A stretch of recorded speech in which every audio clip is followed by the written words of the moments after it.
मेरे से कई बार लोग पूछते हैं कि आप लोग बांग्लादेश के लिए क्या कर रहे हैं। अब भैया मैंने कोई प्राइम मिनिस्टर हूँ बांग्लादेश का, मैं क्या करूँगा मैं क्या करूँगा वहाँ के लिए। लेकिन मैं उनसे पूछता हूँ कि आप अपने लिए क्या कर रहे हैं। वहाँ पे कोई कुछ कचरा पड़ा होता है मान लीजिए, तो मैं उनको बोलता हूँ देखो इस कचरे को कोई प्रोटेक्ट कर रहा है क्या, तो उसे नहीं कर रहा कोई प्रोटेक्ट। फिर मैं उनको बोलता हूँ कि जिस चीज़ की कोई वैल्यू होती है उसको ही हम प्रोटेक्ट करना चाहते हैं। आपको अपने धर्म ग्रंथ के बारे में, आप तो एक्सीडेंटल हिंदू हो। एक्सीडेंटल हिंदू का मतलब है कि हिंदू परिवार में पैदा हो गए इसलिए आप हिंदू हो। अगर आप मुसलमान के घर में पैदा होते तो आप मुसलमान होते। तो आपको अपना धर्म के बारे में तो कुछ पता नहीं है, और जिस चीज़ के बारे में कुछ पता ही नहीं है आप उसकी वैल्यू कैसे करोगे।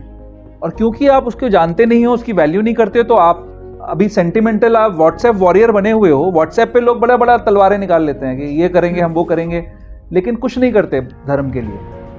तो हम उनको ये बोलते हैं कि आप अपने लिए थोड़ा सा प्रयास करो, आप अपने धर्मों को समझो कि हम कितने महान संस्कृति में हमारा जन्म हुआ है, हम कितने महान हमारी हिस्ट्री है। और इसको जब आप समझोगे तो आप इसकी वैल्यू करोगे।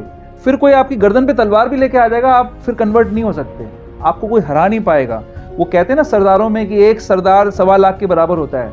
आप हर व्यक्ति, एक्चुअली सरदार जो है वो भक्ति तो थे, और वो इतना, उनका अपने धर्म के प्रति इतना निष्ठा थी कि वो हम सब सरदार बन सकते हैं। हमको सबको सरदार बनना चाहिए। एक्चुअली कैसा सरदार? अपने धर्म का सरदार बनना चाहिए कि सर कट जाए लेकिन अपना धर्म जो है हम नहीं छोड़ेंगे। धर्म ये कि हम भगवान का प्रेम में भक्ति नहीं छोड़ेंगे, हम भगवान से कनेक्टेड हैं।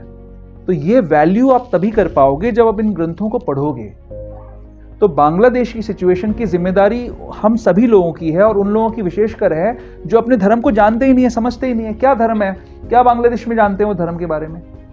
प्रभु, जो तलवार का जोर नहीं भी था ना, तभी भी धर्म सिर्फ ऊपरी सेंटिमेंटल था।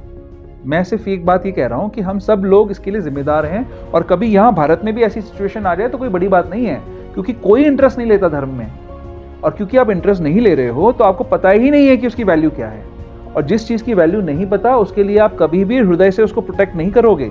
आप लोग बताओ लोगों को, प्रेरित करो उनको कि ये बुक्स लो, इनको पढ़ो। और मैं सिर्फ बुक्स देके नहीं छोड़ रहा हूँ लोगों को, मैं उन सबको रिक्वेस्ट कर रहा हूँ कि प्लीज़ पढ़ो, देखो कि इसमें क्या है, और पढ़ने का तरीका बताओ सबको। 10 मिनट अगर आप रोज पढ़ोगे आराम से सब कुछ पढ़ सकते हो। बहुत बड़ा कमिटमेंट नहीं करना है, 10 मिनट तो पढ़ो कम से कम।